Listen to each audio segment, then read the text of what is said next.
Y'all come on. This meeting of the Starkville Board of Alderman will now come to order. Please rise for the saying of the Pledge of Allegiance and be followed by a moment of silence. I pledge allegiance to the flag of the United States of America and to the republic for which it stands, one nation, under God, indivisible, with liberty and justice for all.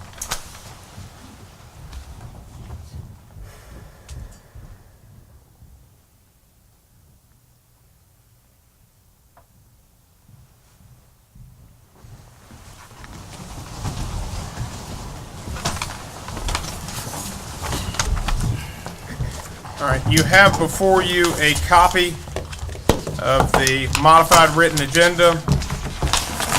And before I open the floor for revision from the board, I have one proposed revision myself. And that is to move item 11I2, request to approve advertising to fill the vacant position of deputy clerk in the city clerk's office, to executive session. Is there any objection? Any objection? Any objection? Seeing none, that matter's been moved to executive session. Now, are there any proposed revisions from the members of the board? I've got a few, Mr. Mayor. All right. One, under mayor business, move item A to consent. All right. Proposed revision from Alderman Dumas is to move item 9A, calling for a public hearing on the adoption of a condominium ordinance and amending the City of Starkville Code of Ordinances to include the process of handling condominium projects to the consent agenda. Alderman Dumas, is that your proposed revision? It is. Any objection? Mr. Mayor, I have no objection, but I would like for some informed information to the public so the public will know what is the overall intent and purpose of this ordinance, what this ordinance is trying to achieve, what this proposed ordinance is trying to accomplish versus what the current situation is. So, as long as we get the explanation, I have no problem with being on consent. Sure. This comes about as a result of feedback from the development community. We are seeing a burgeoning condominium market in this community. I think it's something that has the potential to be very positive. It is a market that potentially could be one of growth and development for the future for the city. As of right now, we have no process that's separate and apart from our standard subdivision process for condominium development. This is a process that is intended to speak to the unique intricacies of condominium development that can be quite different from the basic subdivision of land.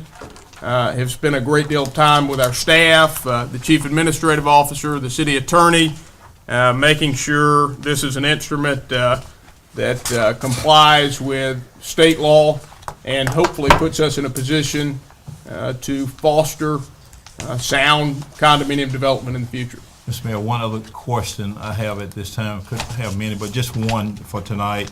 Will this proposed ordinance have less oversight by the Planning and Zoning Commission and the Board of Alderman? In other words, without this ordinance, there will be more review and consideration by Planning and Zoning and the Board as opposed to if this ordinance is the law. So just distinguish that to the public. Will there be less oversight if this ordinance is in law?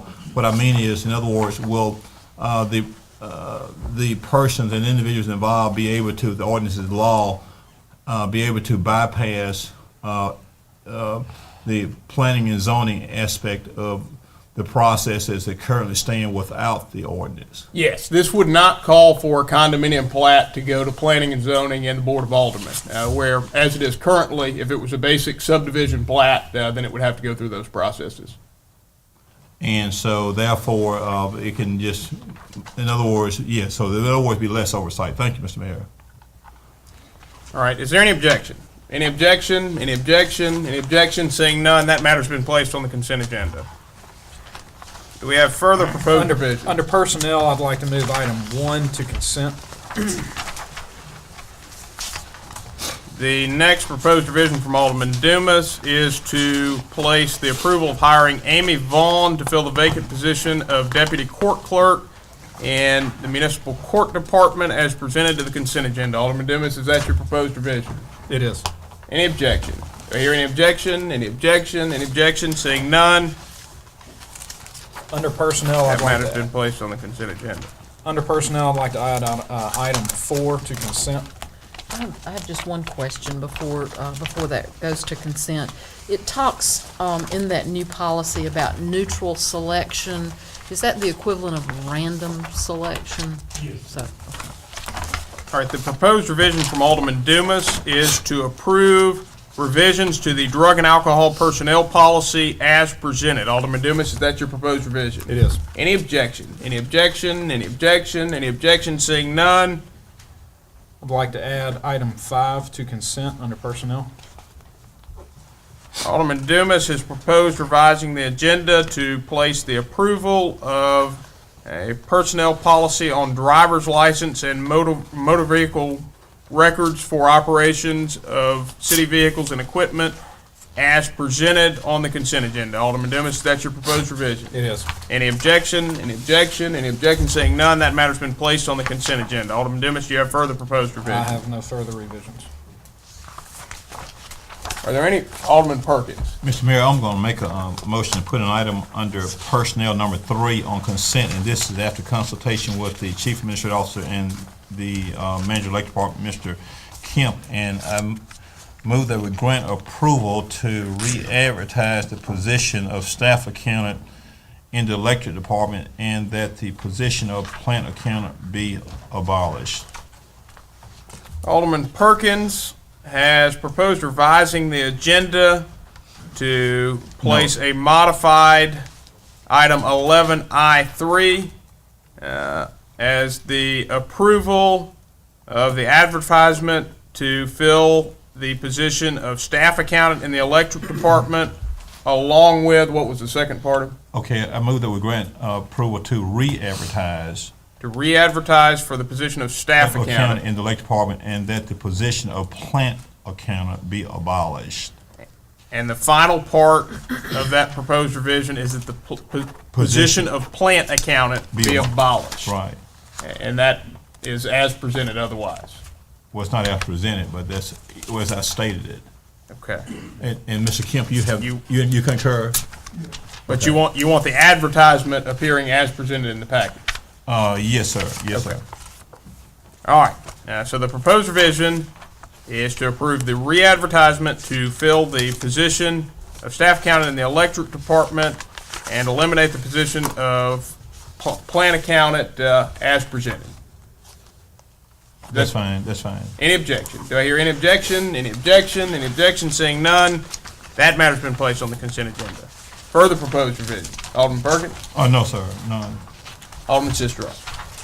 under board business, item 10D, a report on the possible options for addressing the IRS cost to the city.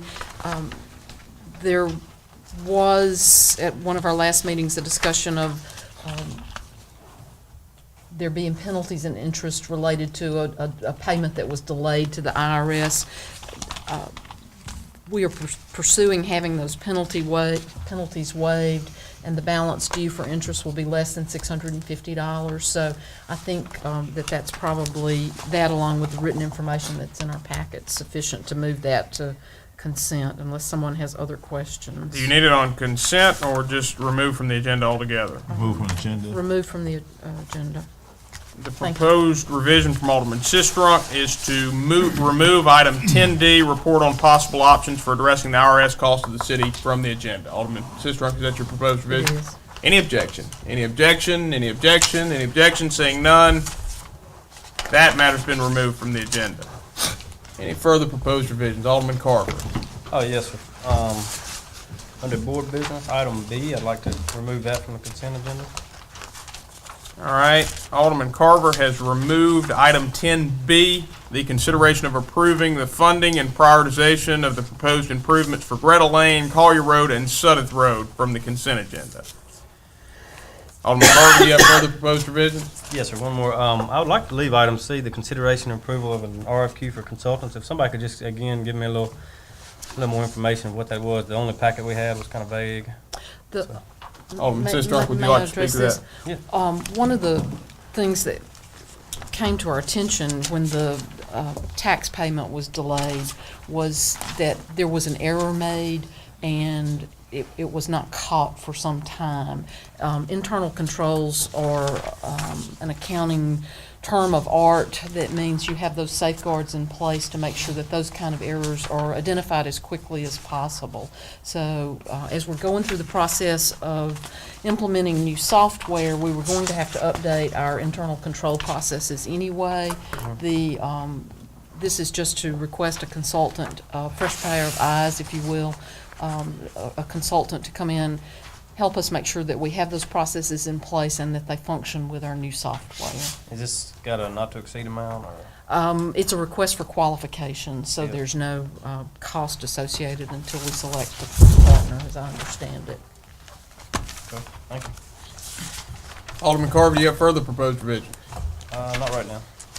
Any further proposed revisions? Alderman Perkins. Mr. Mayor, under Roman numeral 8, Public Hearing B, I note from earlier today that the city attorney had requested some information about the form-based code, and I don't know whether he's received that information, and if so, whether he's had a opportunity to fully review that, and it's very imperative that that any request made by the city attorney be fully complied with by any member of the staff who may not have otherwise complied with his request. You know, his review of these matters is very important, and the review has to be done in a timely manner for him to be able to adequately and fully advise the board legally with all matters that concern this city. So I would like to ask the city attorney, number one is has he received the supplemental information that he requested with respect to this matter? And number two, has he had an opportunity to review it? And if he has not had an opportunity to review it, then certainly this is something we need to put off until January 17th. So if I may ask the city attorney to respond, I would appreciate it, Mr. Mayor. Alderman Perkins, I received supplemental materials from the city planner at approximately 4 o'clock today. I have not had a chance to fully review them. Since the board is not acting tonight, I don't think that should curtail discussion on this item in this public hearing, so long as I have time to review them prior to board action at the next meeting. Well, that's fine. We can proceed with me. I just wanted to be sure. Thank you, Mr. Attorney. Thank you, Alderman. Do we have any further proposed revisions from the members of the board? Any further proposed revisions? Alderman Parker. I'd like to add under board business, I'd like to add an item G, which would be consideration of funding for the GD TPD area on aging minibus program. Pete.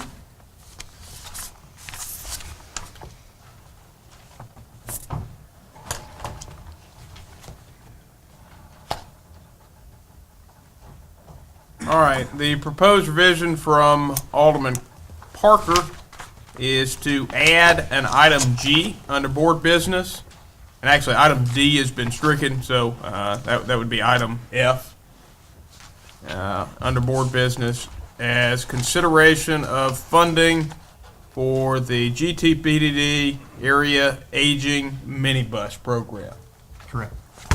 Any objection? Any objection? Any objection? Seeing none, please note the change to your agenda. Do we have any further proposed revisions? Any further proposed revisions to the agenda? Any further proposed revisions? Seeing none, a motion to approve the agenda is revised is in order. So moved. Motion has been made by Alderman Corey to approve the agenda as revised. Do I hear a second? Second. Motion has been seconded by Alderman Vaughn. All those in favor, please signify by saying aye. Aye. All those opposed, please signify by saying nay. Measure clearly passes. You now have before you the consent agenda. Is there any objection to the approval of the consent agenda as revised? Any objection to the approval of the consent agenda as revised? Any objection? Any objection? Any objection? Seeing none, the consent agenda as revised is approved. You have no minutes before you tonight, so that'll carry us to announcements and comments. And I have one unscheduled comment prior to my introduction of new city employees, and that is just a reminder that we will hold our annual board retreat on January 13th and 14th. We'll begin at 1 p.m. on the 13th in the afternoon, and then we'll begin at 9 a.m. on the 14th. I have not confirmed the partnership boardroom, but it is my intent for that to be our location as long as it's not otherwise occupied. 9 a.m. on Saturday. 9 a.m. on Saturday the What time on 14th. Friday? 1 p.m. I'm sorry. We'll be out of there at 5, I assume. That's the objective. Okay. All right. Now I'd like to introduce the newest members of the City of Starkville workforce. We've got quite a few new members tonight. It is first my pleasure to introduce two new maintenance workers that we have in the water department. First, I'd like to introduce Terry Curry. Terry is from Starkville and is a graduate of B.L. Moore High School. He attended Mary Holmes College in West Point before joining the City of Starkville. Terry worked for Southwire as a machine operator. Terry's family includes parents George and Vivian Curry, a sister Phyllis Curry, and daughter Jessica Curry. Oh, he also has a dog he calls Little Man. Terry attends New Zion United Methodist Church. When time permits, he enjoys riding horses. Please join me in welcoming Terry Curry to the City of Starkville.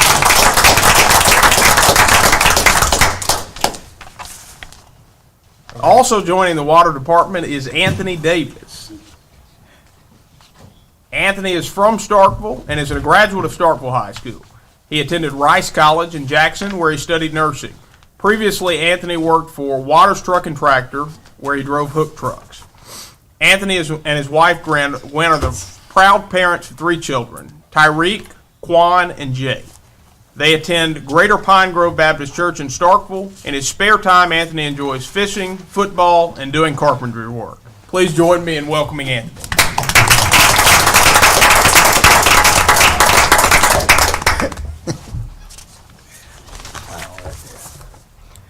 And we are also pleased to welcome 2 new maintenance workers in the street department.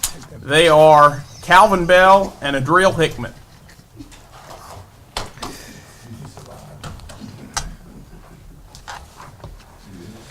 Calvin Bell is originally from Maben, Mississippi, and graduated from Maben High School. Before joining the City of Starkville, Calvin worked at Flex Steel. Calvin's family includes his son Kevin, daughters Jesse and Cashley. Calvin attends Good Hope Church. In his spare time, Calvin enjoys building things and fishing. Please join me in welcoming Calvin Bell.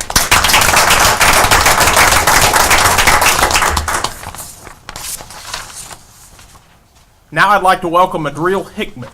He is originally from Ackerman, Mississippi, and is a graduate of Ackerman High School. He attended East Mississippi Community College, where he studied physical education. Previously, Adriel worked for Tyson Foods. Adriel's parents, Mary and Lamar Hickman, and his parents are Mary and Lamar Hickman, and his girlfriend is Amber Oliver. He is the proud father of 2 children, Keandra and Matthias, and he attends Friendship Baptist Church. In his spare time, Adriel enjoys sports and coaching. Please join me in welcoming Adriel Hickman.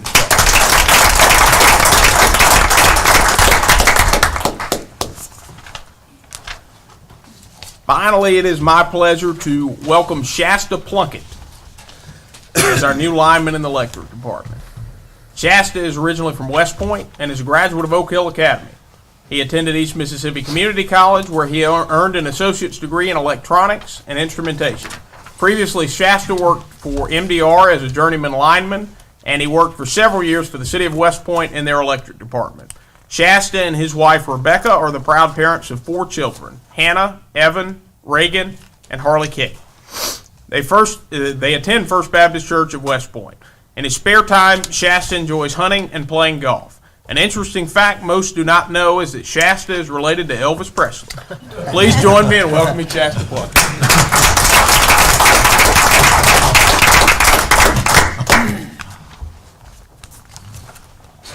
And that concludes my comments for this evening. Do we have any comments from the members of the board? Alderman Carter?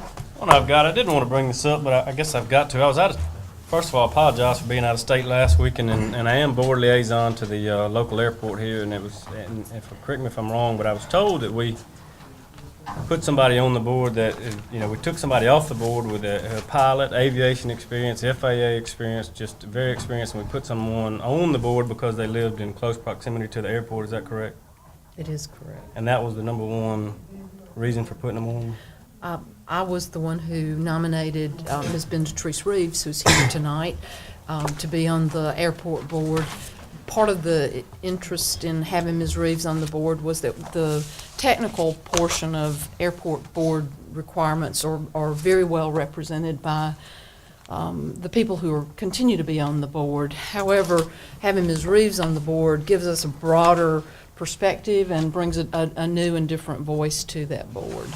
So, no, the answer wasn't only because she lives on Greta Lane, but because she speaks for a greater community than has been represented on that board in the past. What I've been told today is that if we do any kind of discussion on Greta Lane or anything, one of the reasons you and the board said to put her on there, is this true, City Attorney, that she's probably going to have to be brought out of and brought into executive session if they discuss anything dealing particularly to her property or any kind of stretch of that road? That's always a personal decision that that individual has to make about whether they will run afoul of the Ethics Commission rule that says you can't take part in decisions that you might get a pecuniary gain from. Right. And so nobody's asked me about that with respect to her, but if they did, that would be my advice, that she should be wary of that issue and proceed how she sees fit, given that rule. So we Much probably like need much like the advice you give Mr. Carver, since his father is an employee of the fire department. And So if we do any kind of, we'll probably need to, somebody here probably needs to get the Attorney General's opinion on that, of whether or not she needs to recuse herself from discussions on Greta Lane. Well, and that opinion would likely need to come from the airport board, if that's what is the will of that board. Yeah, it's nothing against the lady here. I was up there in Maryland, and I was kind of flabbergasted when I heard that was the reason, because it's a dangerous precedent set. I guess if you have some kind of heritage museum, you got to have somebody that lives close to the heritage museum, or if someone living in proximity to a location or a business in town or something that we're a commission that we work on, is just, if that's the only qualification, I think that set a dangerous precedent. I heard that, and I heard, don't know the lady, but I know that, you took an aviation type experienced pilot and pulled them off and put somebody on a board that in close proximity, and I think there's just some poor politics going on that, and I think it's something we'll look into. I definitely want to get an Attorney General's opinion on that, and if that's the reason someone's put on, but then again, you can't have them, may not even have them be able to just to participate in discussion because of the proximity of where they live to the board, or to the airport. So I guess that's, go ahead. Mr. Mayor, may I recognize? I'm sorry. Alderman Sistrunk was next. Do you Just defer? I'll defer to Mr. Perkins. Alderman Perkins. Mr. Mayor, let me just say, over my almost 19 years of experience and as a member of this board, the board at its last meeting acted legally with regard to the appointment that it made to the airport board. There was nothing improper. There is no basis, legal, ethical, or otherwise, for this city to seek and pursue an official opinion from the Attorney General's office on this matter. The board had a motion on the floor. The motion was second, and the motion to appoint Ms. Reeves to the board passed by a majority vote. Even though that the appointment may be unsatisfactory to my esteemed colleague from Ward 1, the board speaks through its minutes. I mean, there have been a lot of appointments over 19 years that have been perhaps from various boards and commissions that have been not satisfactory with Alderman Perkins, but yet those appointments were within the confines of the law. Ms. Sistrunk, the Vice Mayor, Alderwoman from Ward 2, and the Vice Mayor alluded and indicated as to the intent and reasoning behind her request and motion for the appointment. The matter is final. The matter is done. The appointment has been made. There is nothing to discuss in executive session. I mean, there was, to my recollection, there were 5 members present and voting. I think that the gentlemen from Wards 1 and 5 were absent, if my memory serves me correctly. If I'm incorrect, I stand to be corrected, but they were gone and it's a majority vote. So just to conclude on this, we have to understand that when we make appointments, the board is not bound by no rule or policy or procedure to reappoint any incumbent member on any board. There are other boards and commissions that this board will be looking at in the future during this term. So the public needs to understand, and any incumbent member on any current board commission at this time, that there is no policy that requires this mayor and board to reappoint an incumbent. An incumbent does not have no automatic right or entitlement to reappointment to his or her seat on the board. Just wanted to say that respectfully, and this is just how government and democracy works. The majority prevail. It has to be honored. The appointment is done. We just have to move on. Just very respectfully stated, there was nothing. There was nothing illegal about it. So I just wanted to say that. I was not intending to say that, but the comments that were coming out, I thought I would just give some experience on that issue. So it's nothing that this board needs to do. We don't need to authorize our city attorney to research. We do not need to authorize an official opinion. What we need to do, we just need to just honor the action of the board. I do that all the time. I mean, if your viewpoints are not adopted, I mean, that's democracy. I mean, I'm well experienced in accepting that. I mean, that's done. That's history. I mean, the votes are in. They've been cast. The board speaks through its minutes, and the minutes are done for the last meeting. So I thought it was just, I should say that, Mayor, and I say that very, very respectfully. Not taking nothing away from or for the anyone, but I wanted to say that so that can be heard. Thank you, Mr. Mayor. Do we have any further? Alderman Sister. I think it might offer you some comfort, Mr. Carver, to remember that the airport board is an advisory board, that the Board of Alderman is the one who makes final decisions in these matters as far as airport operations and airport decisions that come before boards. So it is an advisory board, and I think having Ms. Reeves on there, again, will broaden the perspective of that board, and that's something that we hope to do with each of our boards. So. Alderman Carver. I guess in closing, I'll just say that, I don't know the lady, and nothing against her. I just think it's as an advisory board and as a probably our most technical advisory board here in the city, it helps to have people with aviation experience, to have pilots, to have people with FAA knowledge. And it's nothing to do with somebody being an incumbent or anything like that that's been mentioned tonight. It was just the fact that you're taking a pilot off an airport board and put somebody that lives close to the airport. And that's the reason. And again, I wasn't here. I apologize for not being here to voice my opinion last meeting, but when I found that out, I just wanted to make sure I did voice it tonight. Again, there's nothing wrong with going back and voicing your opinion about previous appointments. We do it all the time. So again, I wanted to make that point be made tonight, and thank you for the opportunity. Any further comments from the members of the board? Do we have any further comments from the members of the board? Any further comments? Seeing none, we'll move now to citizen comments. And at this time, any citizen wishing to make comments may do so by coming forward, introducing yourself, and you'll be recognized to speak for a maximum of 3 minutes.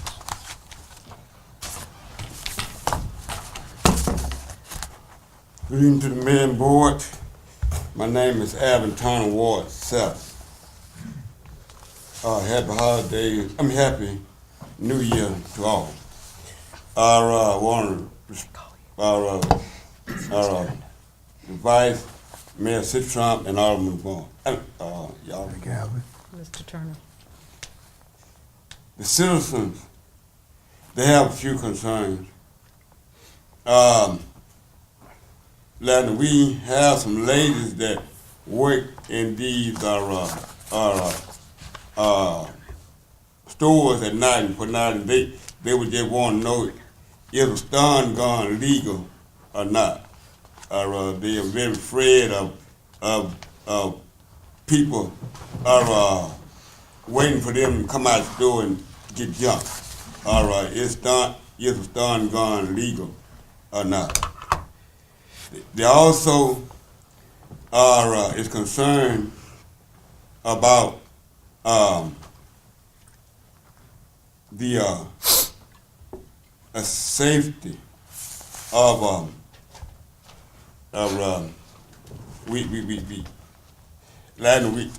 we very curious about money, and we hope that this don't happen again. The $1,800 to the IRS. We hope that don't happen again. Also, election time is here, and this will be a very interesting year for everybody. Thank you, Mr. Turner. Do we have any further citizen comments this evening? Any further citizen comments? Do we have any further citizen comments this evening? Any further citizen comments? Seeing none, we'll move to our public hearings tonight, we have no public appearances, so we will move to our public hearings. The first public hearing this evening is the second public hearing for item OR 11-01, a proposed ordinance repealing and replacing a chart of permitted uses found in Appendix A, Article 8, Section M, and the definitions found in Appendix A, Article 2 of the city's Code of Ordinances. Mr. Griffith? Mayor and Board, this essentially is the is a repeal and replace of the chart of permitted uses, going from 11 pages to one 11 by 17, which I've printed out and should have in your packet. There was some discussion at the last meeting about a couple of items, and I did talk to a couple of aldermen this afternoon, and no revisions were made to the chart or the definitions from the last board meeting. So I suppose there'll be a little discussion about that this evening. So I don't have anything to add from the last public hearing. Questions or comments from the members of the board? I've got Alderman Dumas. one comment, or one question. Why is, since this is the second public hearing, is there a reason that this is not under board business for consideration? The city attorney at the last board meeting said it would take 3 because of the, well, actually, that's a separate item. That's form-based. This one. Yeah, so I guess probably the reason it ended up that way is it was assumed that these two items were to be considered together. I have no issue with that. I was just wondering. Further questions or comments? Alderman Carver. Yeah, Mr. Griffith, just kind of give some highlights. What are the major changes as far as the conditional uses and anything in here that? The Planning and Zoning Commission, I guess what started this process for the chart of permitted uses was with the form-based code. The form-based code had proposed land uses that were a little different than ours, so it was either revise those or revise ours, and which we're in need of that anyway.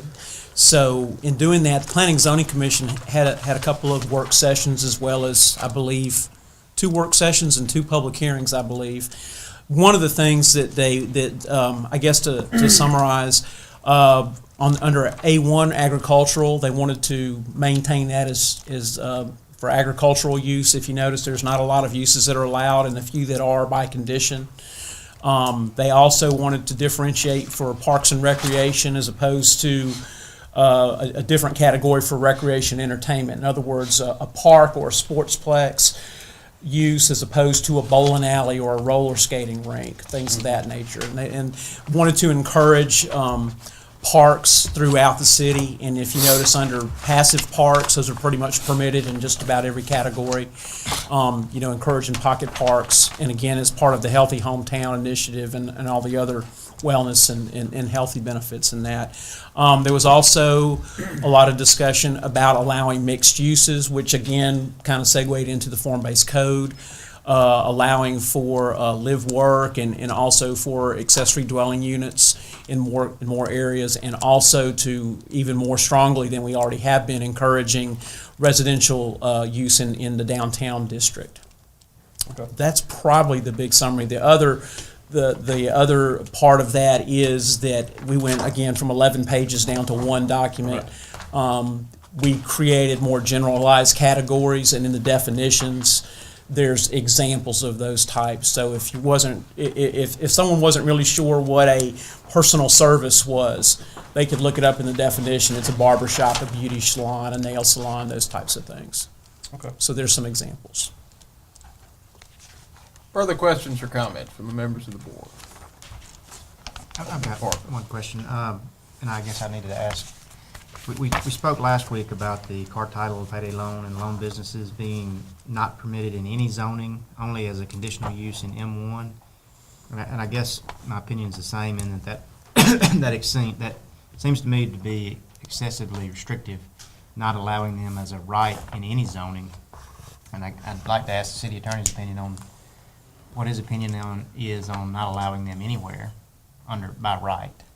I think that goes pretty far out on a shaky legal limb. The law is clearly that you can concentrate businesses in a particular area, or you can disperse them throughout the community. But what concerns me about that is, with it only being a conditional use and only in M1, depending on the makeup of the P&Z and the board and the politics of the day, you could theoretically be zoning these businesses totally out of the city of Starkville and not giving them any opportunity to go anywhere, and that would likely violate the law. Okay. Further questions or comments? If we- Alderman Sistrunk. If we wanted to make that a permitted use, would we do that by a motion at the table to amend that chart? That's correct. And I think that would solve that problem. All right, and the other part is I had some concerns with current businesses as they are now. These businesses where they're located now, I would want to make sure that they're able to stay where they are now, and we're not going to give them a letter telling them they got to move out by a certain period of time. I mean, that, again, seems very... They would in essence become what we call an existing non-conforming use. So if they're there, they're existing, their license, their privilege licenses are maintained and upkept, they're allowed to remain. If this was approved in the current state with not being like in C2 where they're prohibited, if they closed, they wouldn't be able to reopen. They would not be able to expand because that's an expansion of a non-conforming use. Now, they could obviously maintain the building if they needed to make repairs and routine maintenance, replace a roof, things of that nature. If someone was in a strip center and they were occupying one unit and they wanted to expand into another unit, that's an expansion. They would not be able to do that. So, I mean, they would be able to remain. Just grandfathered is a more commonly used term. Well, if this requires a motion to change, so we need a motion. If I wanted to say change this chart, I need to make a motion to change the chart and then have it voted on? Let's do it on the backside of the Yeah, public no hearing, though. problem. Yeah. Okay. Or, I guess, this is Alderman Dumas's proposal. He could note the change, and it could be presented at the next public hearing, Well, the Either gentleman from But you- 3 has a right to. Oh, yeah, he certainly has the right to. I'm just saying perhaps a cleaner way to do it, if Alderman Dumas is not hostile to that proposal, he can note that as a change going forward. Fine, hostile. But either of those are potential routes. That's right. Any further questions or comments from the members of the board? What's the, and I have no problem with what Alderman Parker's saying, the conditional use side of things, if payday lending becomes a conditional use in C2, then how does that change the dynamic of change in ownership? If they want to expand, would they still have to become, because they're not a permitted use by right, would they still have to go through the process of gaining conditional use? An existing business, if they wanted to expand, would be required to follow the conditional use criteria. advertised public hearing, advertised, noticed, planning and zoning commission, final review and approval by the So board. it's the of same Alderman. process of a zoning change minus the aspect of public need and change. Yes, and in addition to that, and Mr. City Attorney, help me if I say this incorrectly, it's very similar to a zoning change because of the criteria and the need, but there's also, along with that, the conditional use provides the opportunity to mitigate impacts. Two of the bigger ones that are probably parking, make sure there's adequate parking, folks aren't parking in the street or on adjacent properties, and any other conditions that may seem pertinent to that situation. If they needed to install a fence or increase landscaping, and y'all seen similar examples of different, sometimes that's necessary and sometimes it's not. Each situation's different.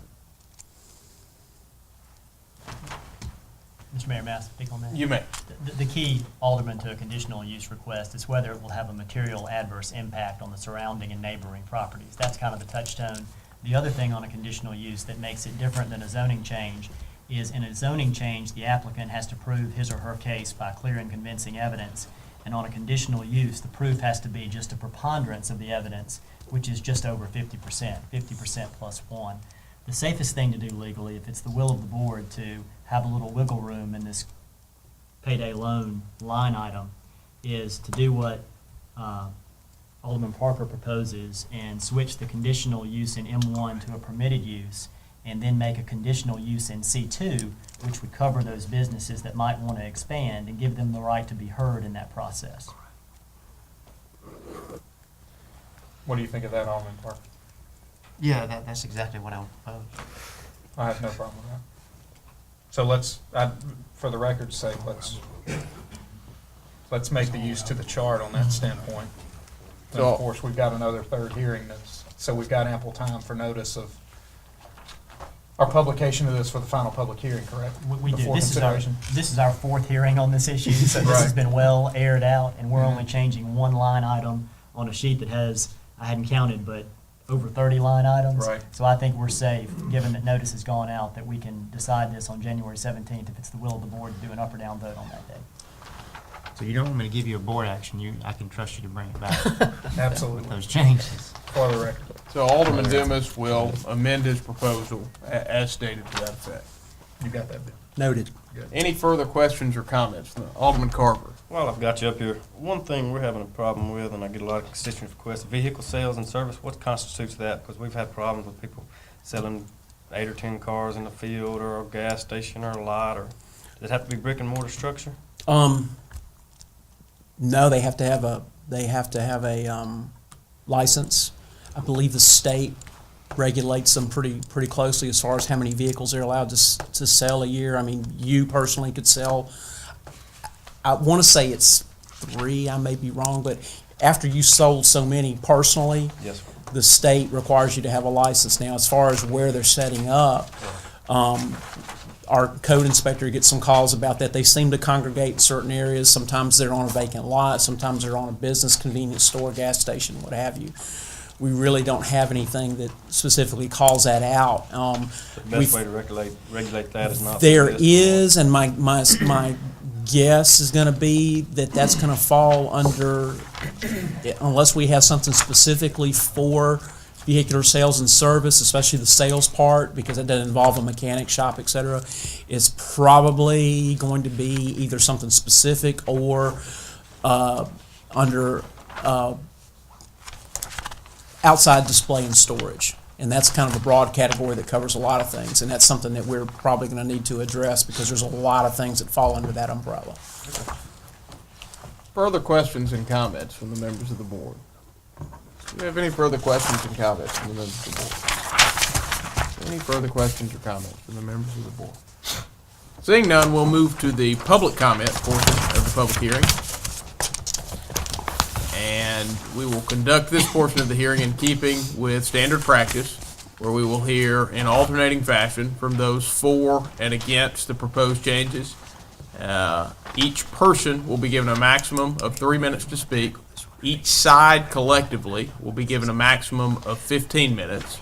We will go through that in alternating fashion until either each side has exhausted its full 15 minutes or until there is no one else wishing to speak. Is there anyone now wishing to speak in favor of the proposed ordinance? Is there anyone now wishing to speak in favor of the proposed ordinance? Anyone wishing to speak in favor? Is there anyone now wishing to speak against the proposed ordinance?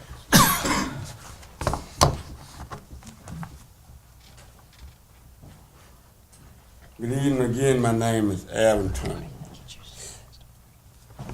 We're glad that this is election year. Because we feel like that this board is trying to destroy stuff. It's sad that you're trying to choke the life out of stuff. We got needs that we need to be taken care of.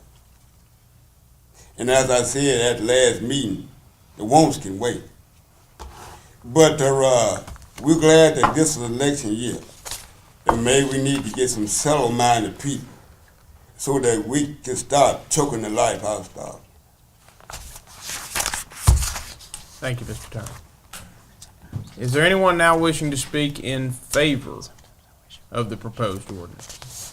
Anyone now wishing to speak in favor? Anyone now wishing to speak against the proposed ordinance?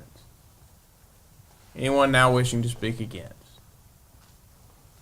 Is there anyone wishing to speak against the proposed ordinance? Is there anyone wishing to speak for, against, or indifferent to the proposed ordinance? Anyone wishing to speak for, against, or indifferent to the proposed ordinance? Seeing no one, that will conclude the public comment portion of the public hearing, and we'll move back into a final period of board comment. Alderman Dibbs. I've got one that just dawned on me. Should we, and I know form base is not passed, but I assume we should include the T districts in this chart as the zoning chart is changed. There's a note that's both on the chart and in the verbiage of the ordinance. It's at the very bottom of the page about referring to Table 5 of the form-based code. Gotcha. What we would need to do, and I'm gonna guess, and Ms. Sproul and I can coordinate that with MuniCode is specifically how that's referenced Okay. when it would become codified, so that Because this will be an amendment to the zoning regs, or is this a standalone chart on MuniCode? the chart is included in MuniCode. Okay, as a standalone document. It is. It's a Okay. table or a chart. I believe it's M1. Well, we can update that as we get there. Yes. Because I think as we change the zoning map to reflect future changes, it'd be, Yes. just do all that together. It's just the for codification. I'm sorry. For clarification, it is an amendment to the zoning ordinance, this new chart. Yes. Any further comments from the members of the board? Any further comments? Do we have any further comments from the members of the board?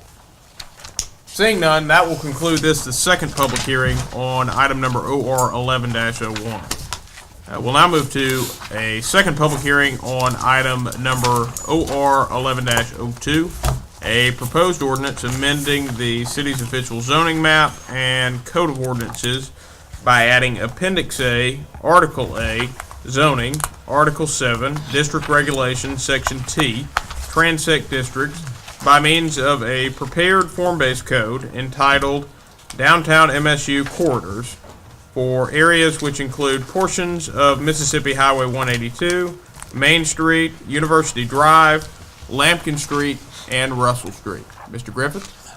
Mayor and Board, I just wanted to just very briefly, because Nathan Norris from Placemakers is here this evening, and obviously gonna do a little presentation, but just to let y'all know where we're at right now. In addition to the form-based code that was provided, and on the advice of the city attorney, we also provided a list, which is a spreadsheet. Actually, there's two spreadsheets of the affected properties and also the properties and parcels within 160 feet of the affected parcels, for which would become rezoned under the transects. There's also a map, which you had in your packet. It's in black and white and gray, but you can see the three colors on there and see which ones are affected and which ones are not. Revisions were made to the code, to the proposed form-based code from Planning and Zoning Commission, and also from y'all's meeting on December 20th. And with that, I'm going to turn it over to Mr. Nathan Norris from Placemakers. I believe Alderman Dumas will introduce first, and then I think Mr. Norris will have some comments after. Just briefly, I do want to show, I know there was a comment from the table of what all changes I made last week, excuse me, 2 weeks ago. If you'll notice in your packet, the first amendment or memorandum to Placemakers is the revised list from P&Z when they unanimously approved or recommended approval. And then the flip side of that page are the revisions that we made. And I know there were some questions last week, so I want to briefly go through the code and just highlight some of the changes that are in this and hit some of the highlights that are here. There's 4 districts that we're looking at. We're looking at T4, T5, T6, and CD, and I'll talk about these each specifically in a bit. But this is a map. You can see downtown Starkville, the rail corridor, Russell Street, University.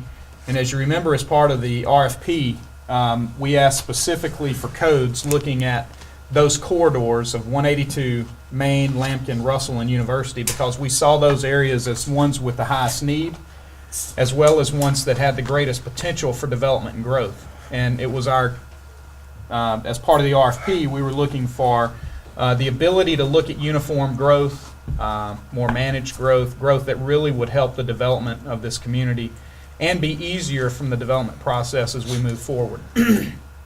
So that's why these areas were selected. I'm not going to go into all of these, but this briefly discusses the intent of form-based codes, what the transect districts are. As we mentioned last time, this is a rezoning. We're replacing the underlying zoning with the T districts, so the T4, T5, T6. You can see on the bottom right where it talks about the description of each one. T4 is your less intense use. Consists of moderately settled lands and primarily residential in character. Has a level of mixed use that's there, moderate setbacks and lot coverages. T5 is a little more intense, looking at heavily settled land, is primarily mixed use in character, shallow setbacks, high lot coverage, multiple level buildings. Then T6 is your most intense. And you can see a representation of those both in plan view and in section at the image at the top.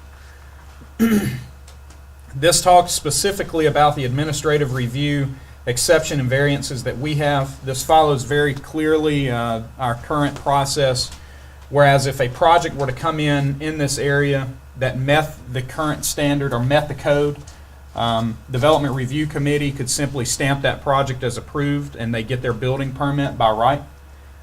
In the event that they want to shift amongst T districts, so from a T5 to a T6 or to a T4, those would have to go through planning and zoning as they currently do now as a rezoning. And we'll get to the land use chart in just a second, but in the event that a parcel that has a by right use wants to go to a by exception use, just currently like our, as we just talked about, by right and conditional use, that goes through P&Z as our current process. And anytime, as you see on 1.5A, Roman numeral 2, or II, there's anytime there's a dimensional variance, that follows our Board of Adjustment and Appeal process. So very similar. There were some questions last time, and it was noted, and it was a good statement. We did not have anything in here about notice, and so Section 1.7 has been added just to clarify that any notice whereby it be changes in district classifications or any other amendment to the process will follow Appendix A, Article 4 of the City's Code of Ordinance, which currently sets out our planning and zoning and BOAA notice procedures. This talks about the specifics of a lot of things, of what's included, what's required, and lot coverage, building form, and I'll show all this in graphic form in just a second. Parking, signage, and it should be noted that this, in our current land use and zoning classifications, we have setbacks, we have height restrictions, we have lot coverage restrictions, we have landscape requirements, we have parking requirements, we have signage requirements, we have Well, signage is a different ordinance altogether. But anyway, any parcel that develops and has those things, we require certain things within all those. And what form-based does is it utilizes all of those things, but it puts it in a common code so that we can begin to process these individually and in a uniform manner. So there's really no more in the process of requirement, but it does so in a manner that is more development friendly and more uniform for development's sake. This just gives some terms of clarification of what's meant in some of these issues. One of the big changes in form-based code versus our current code is no parking is required, or no parking is allowed in the front of buildings. So when you go down Russell Street and you see a parking lot in the front of a building, that's no longer required, or no longer allowed, I'm sorry. We pushed the parking to what we call the third layer, and this is a graphic representation of what those are. So you see first layer, second layer, third layer. And what that does is it helps from the aesthetic side of not looking at the backs of cars and cars in a parking lot. You begin looking at building fronts, you begin looking at landscape, you begin to look at things that are more aesthetically pleasing than a sea of parking. This talks about, and I'm not going to get into all the layers, but you can see how those layers are represented from the frontage line. So the first layer is your setback distance, which is very similar to the way we have now. Your second layer is the first 20 feet of the development, and then your third layer is anything behind that third or that 20-foot setback. They have 4 examples of different types of development patterns. This is an edge yard. You can see that it spells out, as we talked about, lot coverage, setbacks. One thing to note in this is that we, for example, in R1, residential 1 development, typical setback, you can be no closer than 25 feet to the road. What this does in the T4 is that it gives you the variance, or it gives you the ability to go within 6 feet of the road. And what that does is help to produce a more urban feel. And within these corridors, we think that's desirable. So you have a 6-foot minimum setback, and I believe, I can't read the writing exactly, but it's an 18-foot setback. So it gives you a large range, but it allows you to begin to develop further to the road. It allows developers to add density to the site, and we see that as a good thing from the price point standpoint, especially with how expensive land is becoming in Starkville. It enables them to do more, to build more dense, and to do things that can help their price point. It allows for out parcels and out buildings, and you can see the other things, and you can't read this, and I apologize, but on the bottom you can see this is where we talk about parking locations. So on T4, for example, no parking is allowed on the first or second layer. It's permitted on the third layer, and that's typical through all parking. This is just another example of what a side yard placement would be. So you would have a 0 lot line on one side, on 2 lines actually, because you could build 2 right of way. This is rear yard, so this is an example of what you see on Main Street now. So you can build to the property line on the front and the sides, and you begin to get that downtown feel of continuous building sides and building edges. And then this is a courtyard placement, another type, and you can see it's only allowed in T5 and T6. These are just examples that talk about setbacks and what they are. One thing that this allows, and especially downtown, is we have our right-of-way goes to building front, and as of now, it's a process to be able to build balconies and arcades and galleries over those right-of-ways. And we have some great spaces downtown where people have actually built over the right-of-way to put a balcony, and it helps enclose that space and make a more pedestrian and more aesthetically pleasing space. And what this code does is in Main Street and other areas, you can see it's T4, T5, T6 on the side where this is allowed. It allows some encroachment within the right-of-way, and this happens so that you can see the bottom 2 especially are the 2 with the greatest encroachments of the galleries and the arcades, where you can actually build those shared spaces into public right-of-way so that it can produce better outdoor spaces in the second and third floors of buildings downtown, which we see as a great amenity. This is a big part of the code, and this goes directly back to our previous discussion. This is the land use chart and permitted use chart. And so in the districts, you can see what these, the black dots are by right, the black squares are by right, the hollow squares are by exception. So by exception is like a conditional use now. And what you can immediately see when you look at this, we have a lot of T5 right now that we're suggesting for the corridors. And what this does is it really pushes mixed use. If you look at our current code, downtown is C3, and it's a zero lot line, no parking requirements, but it's pretty specific in what's allowable now by right from a land use standpoint. If you look through T5, for example, you can by right now build residential units, you can build commercial units, you can build lodging units, a bed and breakfast, for example. You can look at civil support, which is your fire and police stations. And immediately this begins from the development side, because you don't have to go through the process of getting conditional uses and going through a PUD process for mixing your uses. You have by right in these development areas what we intend and what we see as the new trend pushing forward of mixed uses across the area. Parking is another change in this, and this is one of the big issues that we hear quite a bit, is that I need to build more space. You're requiring me to build too much parking, and it's hard to balance that from a price point, from a development standpoint. And so this reduces the process or the allowable parking. And Mr. Griffith, you'll have to help me on here, but I know in retail, for example, in C2 right now, we require one parking place per 200 square feet. Correct. In retail now, you can see that in T4, that's one space for 250 square feet. In T5, that's one space for 333 square feet. And then in T6, it's one space and 333 square feet. And so we reduce that impact, so then it's more of a business decision and a personal decision on the development side of doing the parking that they see needed for whatever type of development they see. One note that's fairly significant in this change versus what we talked about last week, you can see the asterisk next to T6 on the parking side. That note up underneath the parking requirement, let me get there because I want to read it.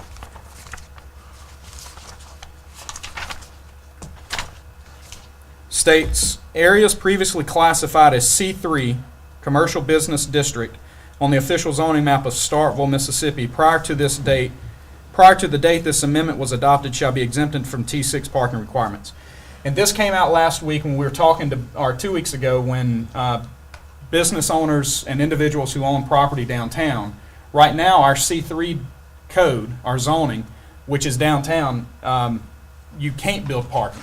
And that's where you begin to get that urban feel. You don't have parking lots you can build to. And one of the key things there is that this city, when they built 4 parking lots because we wanted to manage parking. This asterisk now states, where it was not before, that in those areas currently zoned C3, you don't have to build parking. So in the event someone changes their building or modifies their building, they don't have to go in and provide parking where they once did not have to. And so that's one change. The rest of T6 stays the same, where you have different requirements. These are signage requirements. Again, we have signage ordinance now. This is specific to these areas, talking about types of signs and where they're allowed and size of signs. And it allows a lot more diverse type of sign that we do now in our current signage ordinance. So again, it's helping from the development side. And then in each one of these, and I don't want to go through all these, but it talks about the details of what each specific district is. So it talks about number of heights, number of stories, where those areas are. So those are your T4 areas you can see on the edge, less intense. This is T5, so you can see in T5 in the middle chart, you can go up 4 stories. Your lot coverage on the bottom, so you can see what those are. And you can see how heavily dominated we are on T5. So all of 182, for example, most of Russell Street, a lot of University Drive, Lampkin Street. And then T6, again, this is your more intensely developed downtown area. So you can see we can go 5 stories. You have complete lot coverage on the fronts and sides. And you can see where we focus this area on the real intense areas that we see as the benefit of this type of growth. So obviously downtown has this type zoning now with C3, and that nugget of development area that you see currently in the downtown area, that's the typical C3 areas that we see now. You can see this are put into areas in the nodes of the Cotton District where you have types of this type of development now around the Maxwell Street area. And then at those intersections of Russell Street and Highway 12, where we see that real potential for development that links the university into the city with this type of intense development. And then last is civic. These are just civic ideas and diagrams for the city, because these areas are city-owned spaces, so you can see the cemeteries, the Heritage Museum, you can see the fire station. These are only those areas that touch these corridors specifically in these locations. And then definitions that talk specifically about each one. So I'm going to let Nathan introduce Nathan. Nathan Norris has been with us for 18 months now. Nathan is the Director of Implementation with Placemakers, who was hired to do this. Very well versed in form-based code and has been extremely patient with us throughout this process. So Nathan, do you want to add anything to that? I just want to say it's been less than 12 months. It just felt like 18 months.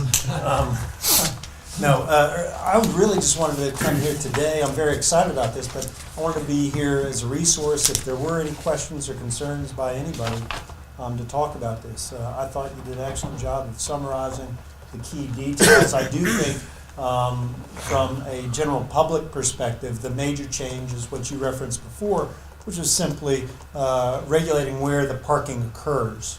That's the big thing that's missing now. When we initially started this project, our number one goal was to do a better job of connecting the town to the university, and we felt that creating a area filled with character from beginning to end was critical, and getting the parking in the right place we think is really the critical component to that.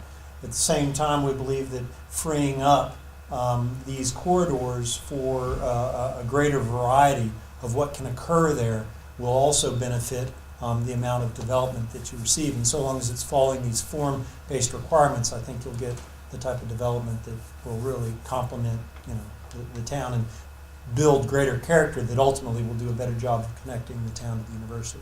It'll be an economic development opportunity. That's all I really wanted to say. Are there any questions that y'all have? This isn't our usual protocol for public hearings, but since we have Nathan here and he is a resource, at this point in time, are there any questions for Mr. Norris? Members of the public? Yes, sir. I understand what we're trying, well, I think I understand what we're trying to do here is improve our corridors, connect the university and down there. In between two of the primary corridors is an area we all know as the Cotton District. Primarily, I'm speculating, but 75% of that now is built like we're trying to do. Why are we not including that off the bat? Well, I'll give a stab, then you go. Well, one of the initial focuses that we would only focus and deal with parcels touching those corridors, and we began looking at the map, and I think very similar to what you're talking about. We saw other parcels that had the potential to be impacted by this code very positively. And so we began including other parcels that were either not in the downtown district C3 areas, and a few other parcels that were not including some of those primary corridors that I discussed. We've actually gone back and forth quite a bit on including all the Cotton District and what that would mean. Do you want to talk a little bit about your logic from the consultant side? Well, if I understand my first reaction, I may be misinterpreting your question, but actually a lot of the Cotton District is not developed according to this code that it relates to the university. That is to say, after you get next to, beyond the most recent buildings that have been built within the last, 5 years there, then there's a few apartment complexes with parking all out in front. I know that there was the lot where there was a house before that got purchased by the church. It's now just a parking lot. Those sorts of things will undermine the experience of people who are walking, biking, or even driving down that road.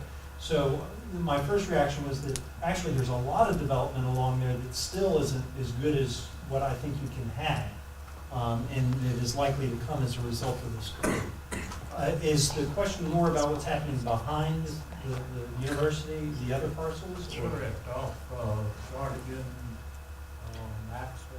So, no, he's just asking why we did not include that entire nugget of the Cotton District that's currently uncoded by form base. Oh, okay, yeah. And essentially, the idea was our marching orders were to deal with the corridors, and that actually a lot of the stuff that was occurring, let's say back in here or in here, we were looking at it and saying, why do we want to touch that? If you want to throw that in later, you can always do that according to this code. But we felt like that was a high priority right now. I will say that a lot of Maxwell was included because of current use being, or current building style being very much similar to what's there now, or what we're proposing. Now, let me ask this. We've already made one change, and we've put in a different. As far as changes to the land use map, in this case, someone interested in parcels being included that's not there now, what does that mean as in the way of additional public hearings, from your standpoint? See, this is a little bit different than just changing the chart of permitted and conditional uses, because this is actually a zoning change. And so if we are making a substantive change to this zoning map amendment with these T districts, I would think that would call for an additional public hearing. Now, I've also got concerns about the draft that is before us tonight, because it was my understanding, based on the previous meeting, that the draft we would have before us tonight would be what we hope to be the final version, so the public could look at it. But in flipping through it, and correct me if I'm wrong, Alderman, I think the memorandum still contained the revisions, but not all of those revisions have been incorporated into the draft. Just off the top of my head, one of the ones I'm looking at is item 2 from the December 20th memo that talks about changes that this board made at the table, which talks about adding verbiage to 1.1 to convey that the graphics included in the form-based code are intended to provide guidance in overall design, not architectural form. If you flip to 1.1, that language is not yet in there. And so I'm concerned about the city not having a final draft to look at, because if the board does act next hearing, and if this document is not in final form by the customary time it would be, which is Friday before that hearing, it would only give people Friday, Saturday, Sunday, and Monday to digest this in final form. So I would advocate for one of two things. Number one, that we would take the revisions tonight and as soon as possible put them up on the website by Friday of this week at the latest, to give people time and make notice of that through the media, that that's there for them to look at. Or have an additional public hearing and truly have a clean draft on January 17th to look at. Well, and let me clarify that, because there's another point in here that if you look at 8, that took a different form in the code itself. So when that change is not under 1.1a. That change, for example, on page 10, that was referring to the type examples in the houses. So there was an addition of a statement that said for illustrative and advisory purposes only. So it's handled in other parts of the document where the confusion lied, but not in section 1.1. So from your understanding, have all of the proposed revisions by the P&Z and all of the proposed revisions by this board on December 20th been incorporated into the Yes. draft that's before the board? Because very tonight? similar on number 8, under our revisions from the board, that specifically says add new column titled T6-CBD. And in their case, it was cleaner to put the asterisk with the underlying saying anywhere currently C3 will not, will follow those, will have no parking requirements. Okay. If it's all been incorporated, I'm content. Yes, I'm comfortable. And having done the changes yourself, you're comfortable that all those are in there? Yes. Okay. And as it relates to how this is normally handled in Yeah. other places, we would always recommend, once you've got all the changes in it that you want now, you get it passed and then you amend it from there on, because if it could be an ongoing process. So it's my opinion, everything has occurred that was asked to be modified. However, it did not happen as specifically stated as in those two cases, Okay. as an example. That's what I wanted to clarify. Yeah. Do we have any further questions for Mr. Norris, from the members of the public? Mr. Jones? What hardship would it be to the landowner to try to verify or do what you're talking about? will it be a hardship that they have to comply to what you're talking about? Mr. Vaughn, we, The Oh, people I'm that sorry. own the property, what you're trying to redo that, what sort of hardship would that be? we've tried to make the process easier. For one, if you meet the code, you get your stamp from our development review, you go and you get your building permit, and you don't have to come through planning and zoning and Board of Alderman. The other big issue is that we've opened it up, and we've made it much more diverse in what they can do. So in most of these areas, it's commercial too, so C2 zoning, and it's very specific in what can happen there. Residential by right, or by conditional use, et cetera, and et cetera. This allows them to do residential, mixed use, a number of things that they couldn't accomplish now, as long as they meet the other spirits of the code. So I personally see it as far less of a hardship for them to do, to own parcels in this land and do development.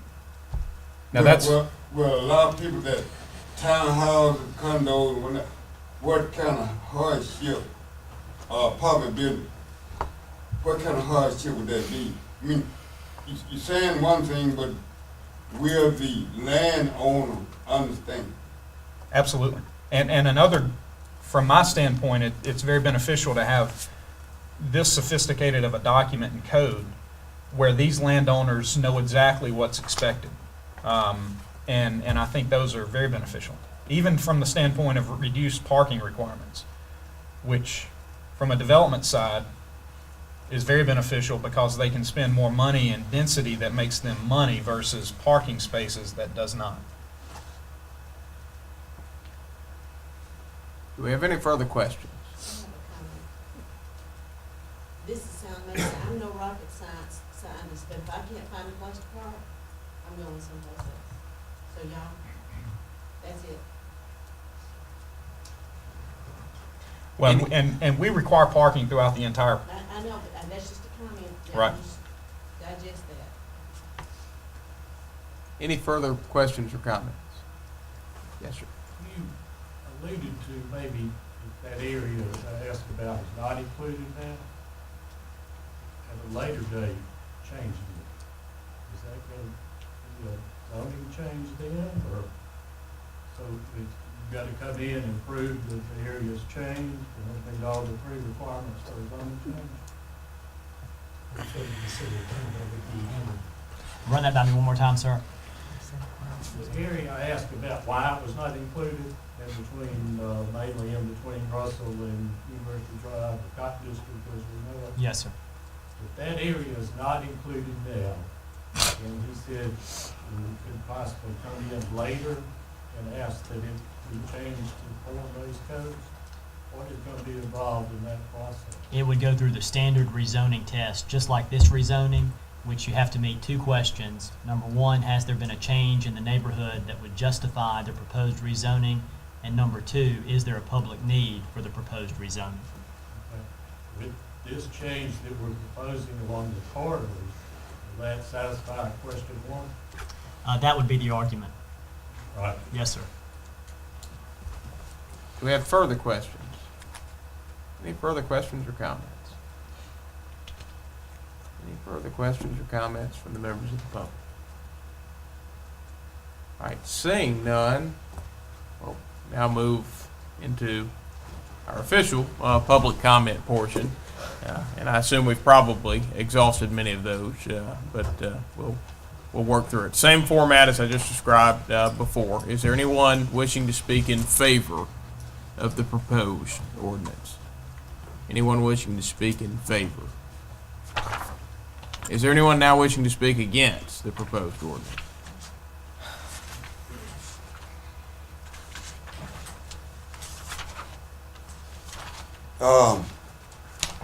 What you're trying to do, you all understand. But a common person like me with just 12th grade education, that's confusing. You all might understand. But a common person, that's confusion. You talking, listening, but a common person with just 12th grade education, no degree, no nothing. It's just like trying to put a puzzle together. Thank you, Mr. Turner. Is there anyone now wishing to speak in favor of the proposed ordinance? Anyone wishing to speak in favor? Anyone now wishing to speak against the proposed ordinance? Anyone now wishing to speak against the proposed ordinance? Anyone wishing to speak for, against, or indifferent to the proposed ordinance? Is there anyone wishing to speak for, against, or indifferent to the proposed ordinance? Anyone wishing to speak? Seeing no one, that will conclude this, our second public hearing on item number OR 11-02. Actually, do we have any concluding comments from the members of the board? Any concluding comments from the members of the board? That will conclude the public hearing. Did you? I wasn't here again last meeting, so of the 536 parcels, what's gonna be the notification process to those landowners? What's going on with that? Sure, there's two types of notices that apply. One is statutory notice by Mississippi Code, and the other is notice pursuant to our ordinance. By statute, it simply has to be published in the paper that this proposed zoning change will take effect at a particular meeting, and that notice has to occur in the paper 15 days in advance of the meeting. Okay. I've been informed by city staff that that notice has occurred, and he's awaiting proof of that notice, and that'll be supplied to me before the board acts on January 17th. Pursuant to our ordinance, the city planner has discretion to individually notice all of the affected property owners and the property owners within 160 feet of the proposed rezoning. Okay. Are there any further comments from the members of the board? Any further comments? Seeing none, that will conclude the public hearing, and that will take us to board business. The first matter of board business you have before you is the consideration of the appeal of John Bounds from the finding of the administrative hearing officer regarding the status of a manufactured home located at 307 West Main Street.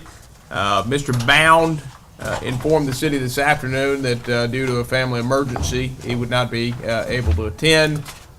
So we will hear no oral arguments tonight. You have all of the written material related to the appeal before you, and those will stand on their own merit. Mr. Mayor, very quickly, just for the record, Mr. Bounds said he had some type of family matter emergency tonight. You said correct? And also he had previously requested, according to the materials, for the matter to be continued from some prior setting, right? Right. Okay, right. So he's not here. So, I like my motion, Mr. Mayor, that you uphold the decision and order of the city administrative hearing officer. And if the structure is not as ordered by the board, then the city attorney shall take whatever action is necessary and proper. That's my motion.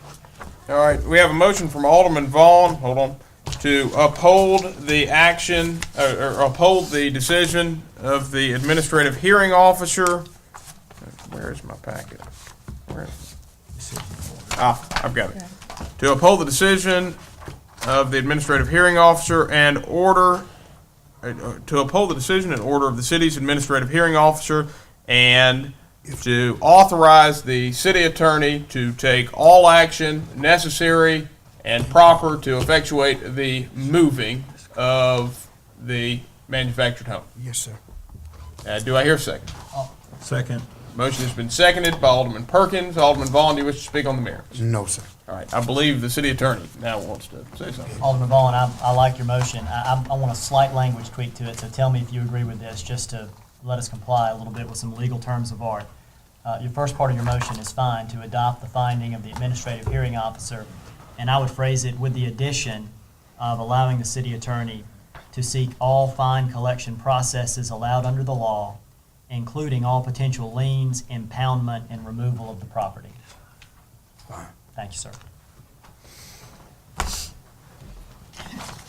All right.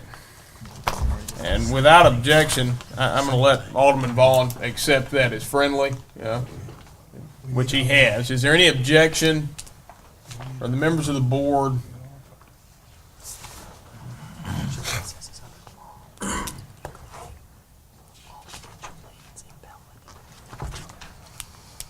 All right, adding to the end of what the city attorney is authorized to do, to take advantage of all fine collection processes, all fine collection processes allowed under the law, including all potential liens, impoundments, and other removal. Removal of the property. Liens, impoundment, and removal of the property. So that would be just one time in whole. To further empower the city attorney to take advantage of all fine collection processes allowed under the law, including all potential liens, impoundment, and removal measures. Any objection to that language being added? Any objection? Any objection? Seeing none, discussion will continue on Alderman Vaughn's motion. I've got, and I don't object at all. I just have this piece of paper that was added afterwards that talks about the, how this relates to Mississippi law, state statute, section 75-49-3, or Mississippi Code 1972. Are we good with that, Mr. City Attorney? Yeah, I've reviewed the materials that were produced by the applicant, and should it be this board's will to vote in favor of the motion, I think that would be a defensible position under the law. Good. Further discussion? Any further discussion? Any further discussion? Any further discussion? Seeing none, all those in favor of Alderman Vaughn's motion, please signify by saying aye. Aye. All those opposed, please signify by saying nay. Measure clearly passes. The next matter on the agenda is the consideration of approving the funding and prioritization of the proposed improvements for Greta Lane, Collier Road, and Sudeth Road. Alderman Sistrunk? This was something that we discussed last week, and I think came mostly to a meeting of the mind that we have the funds available to complete Greta Lane, which was not part of the 98 annexed territories. It is property that the city has owned since the mid-40s, but we have the monies available in a fund that has been growing for some time here at the city. So there's no tax implication to the city of Starkville to pave Greta Lane. I think we also will come forward with a recommendation that we do what's called a chip seal, which is the common way that we handle this pavement. There is not sufficient funds in that account to handle completely the other two streets at this time, but we will address first Greta Lane and then move on to the other areas.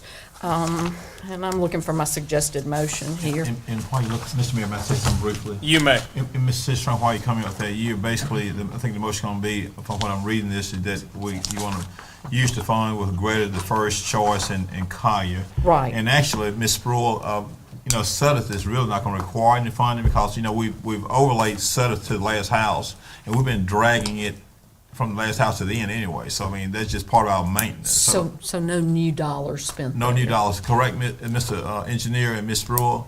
No new dollars on Sudeth, correct? Yes or no? Yes or no? Tell me. Sort of. Okay. How about no significant new dollars? Okay. Yes, we've been grading it and adding gravel, but this would be a little bit more involved in that. But Okay. it's still a slightly better process. This fine, I just want the board to be aware of what we're doing so they know about the road. So basically, we're just gonna be really with this motion, primarily we'll be doing Greta if it passes and Collier, depending upon the funds that's left after we chip seal Greta. Got it. And I now have my motion. I move approval of improving the Greta Lane, Collier Road, and Sudeth Lane streets as recommended by city staff with funding to come from account 116000341. And the priority is to be Greta Lane, then Collier Road, and finally, any new funds for Sudeth Road. Alderman Sistrunk has made a motion to approve of the improving of Greta Lane, Collier Road, and Sudeth Lane streets as recommended by city staff, with funding to come from CDBG funds from the account 116000341, and the priority is to be Greta Lane, Collier Road, and Sudeth Road. Alderman Sistrunk, is that your motion? It is. Do I hear a second? Second. Motion has been seconded by Alderman Corey. Alderman Sistrunk, do you wish to speak on the merits? No. Any discussion? Mayor, one thing, Ms. Sproul, and you consulted with the city attorney, and I think, and just wanted to say this publicly, and the money that's there for Collier Road, we just gonna go in and just do the spots that's most needed. I think that's, a city engineer affirmed it, and is yes, and great. There's a curve there. Right, well, y'all know where it is, I haven't been out there, but that's good, that sounds good, thank you. Further discussion? Alderman Parker. Well, my only concern is, I'm not necessarily totally against paving Greta Lane. My only concern right now is I don't feel like I have enough information, because I've heard just vague comments from the airport board that, about their concern about paving Greta Lane, and I could probably support this if I had all the information. I would love to hear from the airport board on what their official, what the FAA's official position is, and what, I just don't feel like I have enough information that I can make a decision to spend $100,000 to pave the road without sufficient information, I guess. Further discussion? Alderman Sistrunk. I can't speak for the airport board, obviously, but I will say that the road is there. It's used by the residents of Greta Lane. It's used by the police department in accessing the shooting range. The only thing that we're changing is taking the surface type from a gravel road to a paved surface. It does not increase traffic in any way. It does not, in my mind, impact airport operations in any way. Again, all we're doing is changing the surface from a gravel road to a paved road. Further discussion? Alderman Carter. As a board liaison, the reason I got this pulled off is FAA, and I brought everybody a copy I'd like to pass down. They are strongly, I quote, "We would strongly discourage the city from improving this road for purposes other than meeting aeronautically needs at the George M. Bryan Field Airport." And the reason is, there's what there's called a runway protection zone, and it requires under FAA standards that there be protection zones 400 feet of the center line, and that road and that property falls 300 and some odd feet out there. And I think that's the FAA's main argument against this and why they're so strongly opposed to this. Second would be future expansion of the airport and things that they've got within that. They haven't got everything out there expanded the way they're going to eventually. And then I guess the main reason I vote against this too, it kind of red flagged me reading this, is the other two. I'm not against Collier and Sudeth Road. I think that's good, but Greta Lane, if I'm mistaken, I think we had this argument earlier, it's not even a public road or recognized by the county. And while I got the floor, and while it's recognized as airport property, it's not a public road in the county. And again, the airport board and the FAA are strongly against this. I guess for future expansion, but mainly because it falls within that runway protection zone. And their biggest concern is they meet around 98 to 98.5% funding from the FAA at all times. They're trying to stay within everything they've got to be within the FAA, and they're trying to do that. So I mean, again, as a liaison, I've got to represent them too within the board, so I will be voting against this. Further discussion? Any further discussion? Any further discussion? Any further discussion? Seeing none, all those in favor of Alderman Sistrunk's motion, please signify by saying aye. Aye. All those opposed, please signify by saying nay. Nay. All right, all those in favor, please signify by raising your hand. All those opposed, please signify by raising your hand. By a vote of 5 in favor with 2 against, this measure passes. The next matter on the agenda is a report on the status of the Yellow Dot program. Ms. Sproul?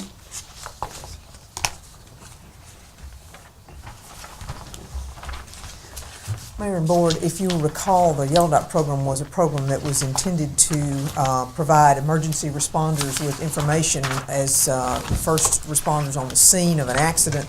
It's intended to have basically in the glove compartment information that would allow them to respond appropriately to any medical emergencies associated with these the people who might be involved in an accident.